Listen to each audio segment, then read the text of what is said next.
하나님의 은혜가 여러분들 가운데 함께 하시기를 주님의 이름으로 축원합니다. 여러분 사랑합니다. 우리 옆에 분에게도 사랑합니다.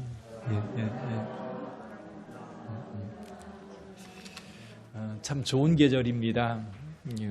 여름도 여름대로, 가을도 가을대로, 겨울은 겨울대로 우리에게 아름다운 계절인데요. 봄에는 참 생명을 느낄 수 있는 그런 계절인 것 같아요.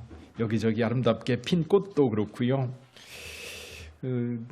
여기 사무실에 있다 보면 은행나무들이 피는 잎들이 너무나 예쁘게 이렇게 피는 모습을 보면서 야, 살아있다고 하는 게 이런 거구나, 그런 느낌을 받게 됩니다.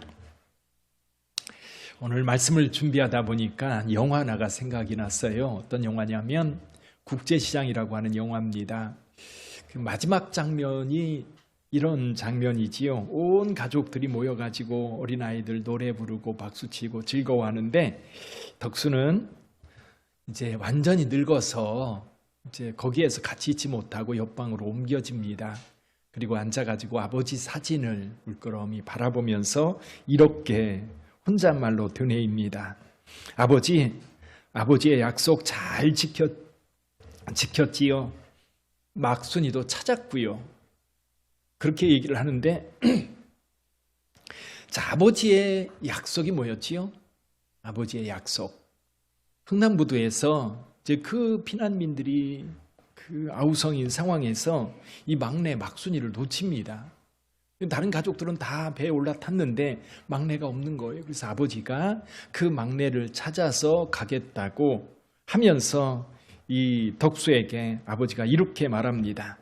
아버지가 없으면 내가 가장이다. 그러니 어머니와 동생들을 잘 보살펴라. 그리고 고모댁이 꽃분이네요. 꽃분이네. 고모댁에서 나를 기다려라. 그 이야기를 해요. 이 덕수는, 어린 덕수는 아버지의 그 약속을 붙잡고 평생을 살지요. 가족들을 간수해야 되는, 가족들을 책임져야 된다고 하는 이것 때문에 독일에 광부로 가서 죽을 뻔도 하고요. 또 베트남에 가서 총상을 입기도 합니다. 그리고 이 꽃분이의 집을 떠나지 않으려고, 그것을 지키려고 무던히 애를 쓰게 되지요. 그렇게 평생을 살아왔습니다. 이제 아버지 앞에 다시 한번 이런 얘기를 해요. 이만하면 잘 살았지에. 참으로 힘들었어요. 정말 힘들었다는 얘기를 하면서 그래도 아버지한테 내가 지금까지 가족들, 아버지가 자기한테 마지막으로 주신 그 말씀을 지키려고 무던히 애썼던, 그러다 보니까 벌써 나이가 들어서 이만큼 이제 오게 되었던 거지요. 그래서 아버지 앞에서 아버지의 약속을 지키기 위해서 이미 노인이 되어버린 덕수, 근데 그 거울을 통해서 어린 덕수가 아버지 앞에 울고 있는 모습으로 이제 영화의 장면이 이렇게 마무리되어집니다. 저는 오늘 그런 생각이 들어요. 예수님께서도 제자들에게 마지막 말씀으로 이 말씀을 하셨는데, 제자들은 이 말씀을 어떻게 받아들였을까? 그리고 이 말씀을 지키기 위해서 얼마나 수고했을까? 결론적으로 말하면 예수님의 제자들은 사실은 이 말씀을 지키기 위해서 목숨을 내놓았어요. 그렇죠? 대부분 사도 요한을 빼놓고는 여기 11명의 제자들 가운데 10명은 순교자로 목숨을 바쳤던 겁니다. 결론적으로는 그렇게 됐는데, 과연 그들이 그런 처음부터 그렇게 그 일을 할 수 있었던 자격이나 이런 게 있었을까? 근데 이제 저와 여러분들도 생각해보면 그래요. 주님 앞에 갔을 때에 주님께서 우리를 바라보면서, 아니면 우리 스스로라도 주님, 저 정말 잘 살았지요? 주님, 저 정말 열심히 살았지요? 우리가 그렇게 말할 수 있을까? 그 고린도 전서에 보면 사도 바울이 그런 얘기를 합니다. 우리 믿는 자들, 믿지 않는 자들 말고요. 믿는 자들은 모두가 신령한 불을 통과할 거라는 거예요. 근데 통과할 때 뭐가 같이 통과하느냐면요, 내가 평생 주님을 믿으면서 주의 일을 했던 것들, 그것을 집을 짓는 것에 비유를 합니다. 집을 짓는 것. 그래서 두 종류의 사람이 있죠. 어떤 사람은 나무나 풀이나 짚으로 집을 짓고요. 어떤 사람은 보석이나 금이나 은으로 집을 짓습니다. 근데 이 집이요, 신령한 불을 다 통과하고 나면 나무나 풀이나 집으로 지은 집들은 다 사라져버리고 재만 남습니다. 그런데 금이나 보석이나 은으로 지은 집들은 이 신령한 불을 통과하고 나면 더 반짝여요. 그래서 그런 생각이 들더라고요. 저는 평생 목회자로 목회를 해왔는데 나름 열심히 한다고, 주님께서 기뻐하시는 일을 한다고 열심히 해와서 이제 나름대로 준비를 한 거예요. 잔뜩 준비를 해가지고 제가 이것도 준비했고요, 이것도 준비했고, 이것도 준비했고, 이래서 내 나름대로 주님께서 원하시는 집을 지어왔습니다. 그리고 신령한 불을 다 통과했는데 아무것도 남지 않았다면 참 어처구니 없는 것보다도 도대체 이게 뭘까, 그런 생각이 들 것 같아요. 근데 이렇게 다 타버린 채 속에 이 반짝이는 보석이 하나가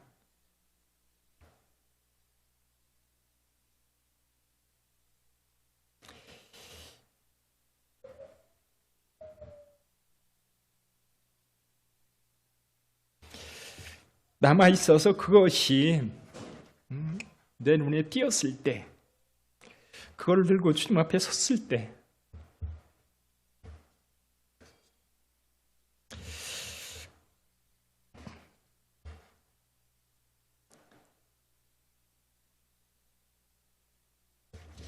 그런 생각이 들더라고요.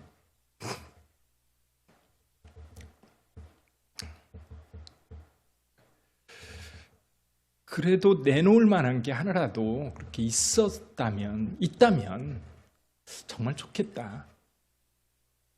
근데 내 나름대로는 열심히 준비한다고 준비를 했는데 사실 주님께서 기뻐하실 건가? 그냥 내 기쁨을 위해서 준비한 거, 그렇죠? 내가 나름대로 주님을 생각하면서 이거면 되겠다라고 준비한 것들이 주님하고는 전혀 상관없는 것들만 준비해가지고 다 타버리고 나면 참 부끄러운 구원이 될 수 있겠다. 그렇지만 하나라도 좀 남아서 주님께서 그것을 가지고 그거라도 좀 칭찬을 해줄 수 있는 그게 좀 남으면 얼마나 좋을까, 그런 생각이 들더라고요. 물론 여러분들도 여러분 나름대로 열심히 준비하셔서 주님 앞에 섰을 때 부끄러운 구원이 아니라 여기 덕수처럼 저 정말 잘 살았지요라고 주님 앞에 말씀드릴 수 있는 그것이 좀 우리에게 있었으면 좀 좋겠다는 생각이 들어요. 우리 제자들을 한번 살펴볼까요? 제자들을 보면서 제자들을 위해서 주님께서 마지막으로 이 말씀을 하고 계신데, 제자들도 제자들이지만 저와 여러분들이 과연 이 마지막 명령을 듣고 어떻게 이 일을 좀 뭔가를 좀 만들어 가야 될까? 그래서 제일 먼저 우리가 좀 주님께서 원하시는 일을 우리가 만들어 가려면 제일 중요한 게 그건 것 같아요. 주님과의 관계성. 주님이 누구냐? 근데 예수님의 제자들도 보면요, 주님과 같이 있을 때는 그런 생각 별로 안 했어요. 왜냐하면 주님과 같이 있기 때문에 예수님이 선생님이요, 예수님이 주님이요, 예수님이 그리스도라고 말하면서도 사실은 책임감이 다 주님께 있기 때문에 제자들은 그 상황에서 뭔가 관계성이라든지 뭔가 이렇게 생각할 그런 여지는 많지 않았던 것 같아요. 근데 이게 문제가 될 때가 언제예요? 주님이 떠나고 나서. 그러니까 덕수는, 국제시장의 덕수는 아버지가 안 계신 거예요. 근데 아버지가 자기에게 명한 것, 아버지가 자기에게 마지막으로 말씀해 주셨던 그것, 아버지가 아버지로서 덕수에게 여전히 살아있기 때문에 그 약속에 대한 분명한 믿음과 그리고 그것을 실행해야 된다고 하는 간절함이 그에게 있었던 거예요. 없는데 그 관계성이 만약 없다면, 그가 아버지가 아닌 다른이라고 한다면 그렇게 마음에 새기지 않겠지요. 예를 들면 이런 거예요. 두 청년이 연애를 했어요. 연애를 하는 동안은 어때요? 죽고 못 살잖아요. 모든 것을 다 해줘도 아깝지 않잖아요. 근데요, 사귀다 보면 잘 안 맞아서 헤어졌어요.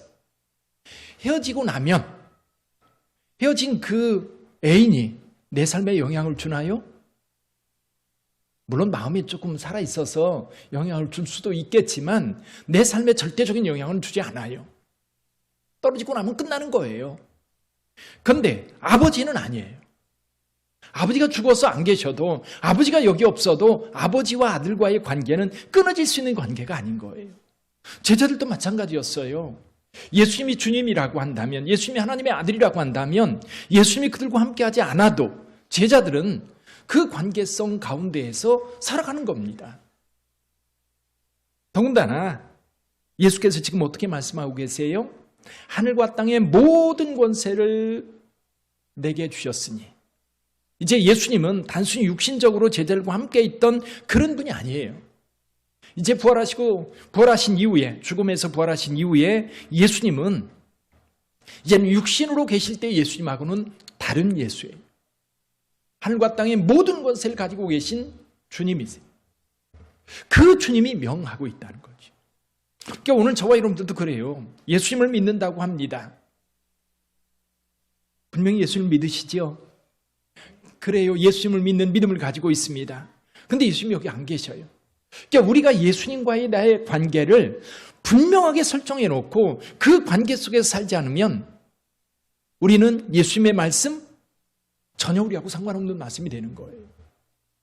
그래서 많은 분들이 예수를 믿는다고 말합니다. 이력서 안에 기독교라고 종교 안에 이 기독교를 써요. 그렇지만 그 신앙이 주일날 교회 오는 것으로 다라고 한다면 그런 예수님의 일을 이루지 않을 겁니다. 그런 예수님의 말씀에 대해서 생각하지 않을 거예요. 관심도 없지요. 내가 교회 나오는 거, 교회 한번 나가주는 거, 그게 내 기독교 신앙이라고 한다면 그는 삶에 전혀 영향이 나타나지 않아요. 주님의 말씀도 그에게 전혀 능력으로 나타나지 않아요. 명심하지 않아요. 예수가 나의 주라고 한다면, 나를 구원한 하나님의 아들이라고 한다면 그 말씀을 내 마음에 명심하고 살아갈 거예요. 그렇죠? 근데 이 관계가 제대로 형성되어 있지 않으면 우리는 그만큼 주님의 말씀에 명심하지 않고 주님의 말씀을 따르려고 하지도 않을 거예요. 그래서 우리가 신앙생활하면서 늘 물어야 될 게 뭐냐면 예수는 누구인가예요. 그냥 객관적으로 하나님의 아들 그런 게 아니라 예수는 나에게 어떤 분인가라는 거예요. 예수는 나에게 누군가. 그렇죠. 김옥이가 제 아내라고 한다면 그걸 늘 염두에 두고 살 거예요. 장희주가 내 아들이라고 한다면 그 관계는 이 아들을 볼 때마다 내 아들이라고 하는 그 관계성 속에서 서로를 대하게 될 거예요. 우리가 주님 앞에 기도하고 주님의 말씀을 듣고 또 교회 와서 예배를 드린다고 한다면 주님은 누군가? 나에게 누군가? 그래서 그 관계성을 분명하게 설정이 될 때에 그 다음에 순종도 나오고 그 다음에 말씀을 따르는 어떤 것도 만들어지는 거예요. 두 번째로 우리가 생각해 볼 수 있는 것은 뭐냐면 그럼 주님의 일을 할 만한 자격이 있느냐라는 거예요. 관계성을 생각해 보고 또 하나는 주님의 일을 할 만한 자격, 능력, 자격과 능력은 비슷한 것 같아요. 예를 들면 여러분 취업을 한다고 한다면 어느 회사에 이제 신입사원을 공채하는 일이 있어서 이력서를 냈어요. 그럼 그 회사에서 이 신입사원을 뽑을 때 우리 회사에 들어와서 일할 능력이 있는가? 일할 자격은 있는가? 어떤 업무가 있는데 그에게 주어질 업무가 있을 텐데 그 업무를 수행할 만한 자격 또는 능력이 있는가를 분명히 파악해서 그 능력이 있다고 인정되면 채용을 할 거예요. 근데 그런 능력이 있다고 생각하지 않으면 제외시킬 겁니다. 우리도 마찬가지인 것 같아요. 예수님께서 우리를 불러 주의 자녀 삼아 주셨고 우리에게 많은 말씀들을 하셨어요. 그럼 우리가 그것을 수행할 만한 능력을 갖추고 있는가? 수행할 만한 자격은 있는가? 근데 저거 제자들을 생각해 봤어요. 제자들. 예수님의 제자들은 그런 능력이 있었나요? 한편으로 생각해 보면 능력이 있고 한편으로 생각해 보면 좀 고개가 갸우뚱해져요. 왜냐하면 예수님의 제자들은요, 예수님과 늘 함께 했습니다. 예수님과 함께 하면서 제자들이 배운 게 뭐죠? 가장 먼저는 우리가 생각해 볼 수 있는 게 뭐냐면 예수님의 교훈이에요. 가르침. 마태복음 보면 산상수훈이라든지 제자도라든지 또 하늘나라 천국 비유라든지 이런 것들을 통해서 제자들에게 많은 것을 가르쳐 주셨어요. 많은 것을 가르쳐 주셨어요. 가르쳐 주기만 했습니까? 예수님은요, 사역의 현장에서 제자들이 볼 수 있도록 했어요. 예를 들면 나면서부터 소경된 자 눈을 뜨게 할 때에 예수님의 제자들은 그 모습을 옆에서 지켜보고 있었어요. 무덤에서 나사로를 불러낼 때에 제자들은 예수님의 이야기를 들은 게 아니에요. 현장에서 봤어요. 귀신을 쫓아낼 때도 마찬가지였고요. 물론 포도주를 만들 때도 마찬가지였어요. 자, 예수께서 기적의 현장에 제자들이 그것을 목격하고 정말 놀라움으로 감탄하면서 지켜봤을 거예요. 근데 여기서 끝이 아니에요. 제자들은요, 실습도 했어요. 실습. 어떤 실습했어요? 예수께서 두 명씩 짝지어가지고 내보냈습니다. 보내가지고 예수께서 전하라고 하는 말씀도 전하고 그리고 귀신 들린 자에게 예수의 이름으로 명해서 귀신도 쫓아냈어요. 병든 자에게 예수의 이름으로 명하니까 병든 자들이 고침받아요. 실습에서요, 자기네들이 너무너무 놀랍다는 것을 경험했어요. 자기도 할 수 있다는 것을 경험했어요. 그런 제자들이었어요. 이만하면 자격 충분하지 않을까요? 근데 그 제자들이요, 예수께서 고난당하실 때 어떻게 했어요? 한 제자는 예수를 팔아먹고 다른 제자는 어둠 속에 다 도망쳐버리고 수혜자라고 하는 베드로는 예수님을 3번씩이나 모른다고 딱 잡아떼고. 자격이 있나요? 어쩌면 여전히 부족한데, 그래서 예수님은 걱정을 많이 하셨을 것 같아요. 아니, 이런 제자들에게 내가 하던 일들을 다 위임해서 이 일을 하라고 지금 명하고 있는데, 물론 예수님은 다른 생각을 가지고 계셨어요. 한 가지 더. 그게 뭐였어요? 성령님을 보내서 성령님을 통해서 도움을 받고 제자들이 이 일을 할 거라고 예수님은 알았겠지요. 근데 우리는 생각해 보니까요, 예수님의 제자들은 예수님의 말씀 직접 들었고 그리고 사역의 현장에서 기적의 현장에서 목격했고 실습도 했고, 그렇다면 제자들은 충분히 자격이 있을 것 같은데 저와 여러분들은 어떠세요? 예수님의 말씀을 따라 순종할 만한 그런 자격, 능력 갖추고 계십니까? 며칠 전에 어느 목사님의 간증을 들었어요. 그 목사님이 제 고등학교 다닐 때인데 한 담임 목사님이 목사가 되려면 3가지를 잘해야 된다 그랬대요. 뭘 것 같으세요? 여러분들이 생각하는 목사님이 목회를 잘하려면 3가지는 잘해야 목회를 잘한다, 그렇게 얘기를 했다는 거예요. 여러분들도 나름대로 우리 목사님이 그런 거를 갖추고 있으면 좋겠다 아마 생각하고 계실 거예요. 얘기는 하지 마시고 가슴속에만 두세요. 대개는 그렇게 안 되니까요. 근데 그 목사님 이렇게 얘기해요. 첫째, 운동을 잘해야 된다. 운동을 잘해야 목회를 잘한대요. 그래서 그런지 우리 인천 동지방 목사님들은요, 축구 정말 목숨 걸고 하는 것 같아요. 탁구 치는 것도 그렇고요. 2번째, 노래를 잘해야 된대요. 그래야 목회를 잘할 수 있대요. 3번째, 외국어 하나는 능통하게 해야 된대요. 그래서 그 목사님은 이제 아예 중국어 학과에 들어가서 중국어를 전공하고 뭐 운동도, 그래서 목사님이 그 얘기를 해서 뭐 죽자사자 탁구를 치면서 운동을 했다고 그러더라고요. 제가 그 얘기를 들으면서 나는 진짜 목사 될 자격이 없구나. 운동도 젬뱅이요, 저 노래도 못하지요, 외국어도 못하지요. 근데 제가 왜 목회를 하고 있는지 이해가 잘 안 되는 거예요. 그래서 결론이 뭔 줄 아세요? 주님의 은혜다. 은혜 아니면 살아갈 수 없는 게, 그렇지요. 저도 자격 없는데, 능력도 없는데 목회를 하고 있다면 여러분들도 충분히 자격이 있지 않을까요? 충분히 능력이 있지 않을까요? 어떻게 할 수 있습니까? 2가지를 가지고 하면 될 것 같아요. 2가지. 하나는 뭐냐면 주님에 대한 믿음이에요. 믿음이 없으면 아무것도 못해요. 믿음은 관계성의 문제지요. 예수님과 나와의 믿음, 관계, 이것이 잘 형성됐으면 우리는 무엇을 하든지 할 수 있을 것 같아요. 두 번째는요, 뭐가 필요해요? 순종이 필요한 것 같아요. 내가 어떤 것을 갖추는 능력이 문제가 아니고, 물론 능력이 있으면 더 잘할 거예요. 그런데 하나님께서는요, 미련한 자를 들어서 지혜로운 자를 부끄럽게 하고요, 가난한 자를 들어서 부유한 자를 부끄럽게 하시는 분이세요. 그러니까 내가 뭔가 능력을 충분하게 갖추었기 때문에 하나님 나라를 위해서 일하는 게 아니라 순종하는 거예요. 내가 힘들고 어려워도 따라가는 거예요. 순종해 가는 거예요. 요한복음 13장에 보면 예수님께서 제자들에게 몇 가지를 가르치세요.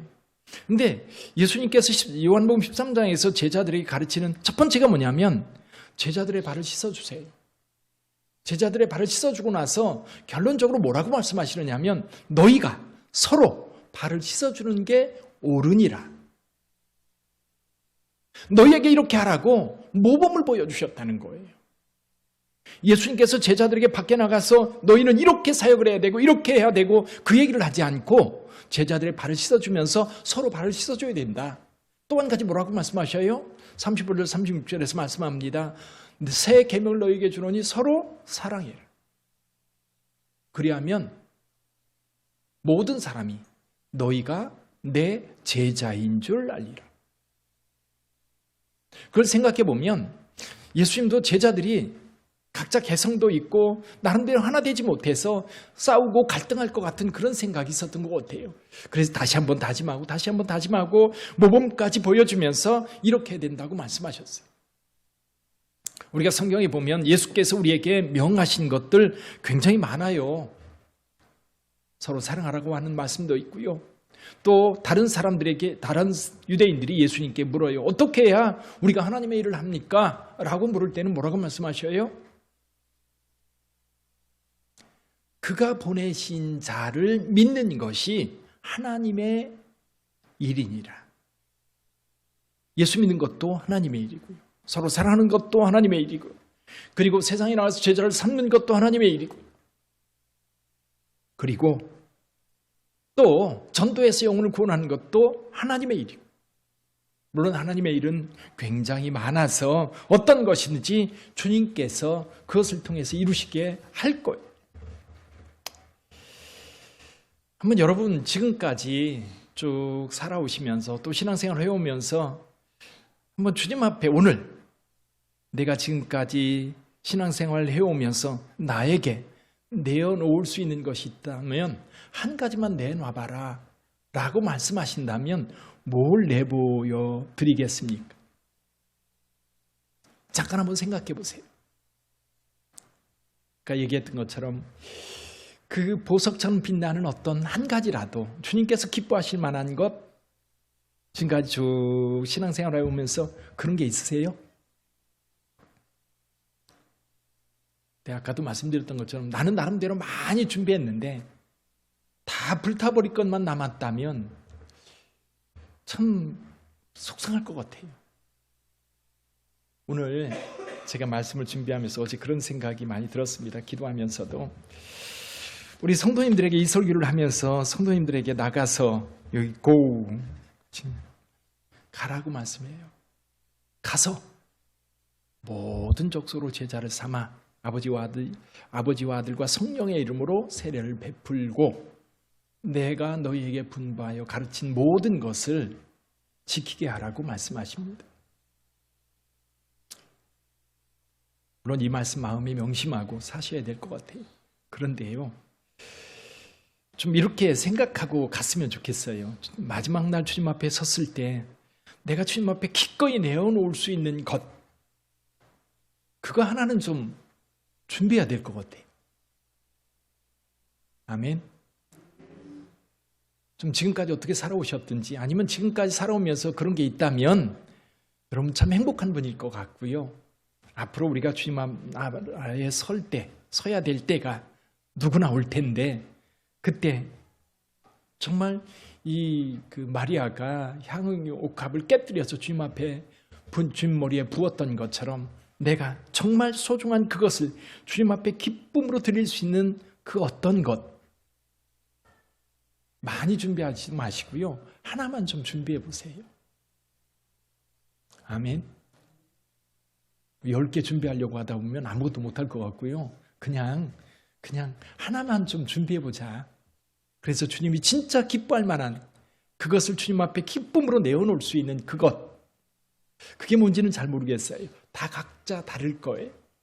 그래서 주님께서 받을 만한 그것을 좀 잘 준비해서 주님 앞에 서는 저와 여러분들이 되기를 주님의 이름으로 축원합니다. 기도하겠습니다.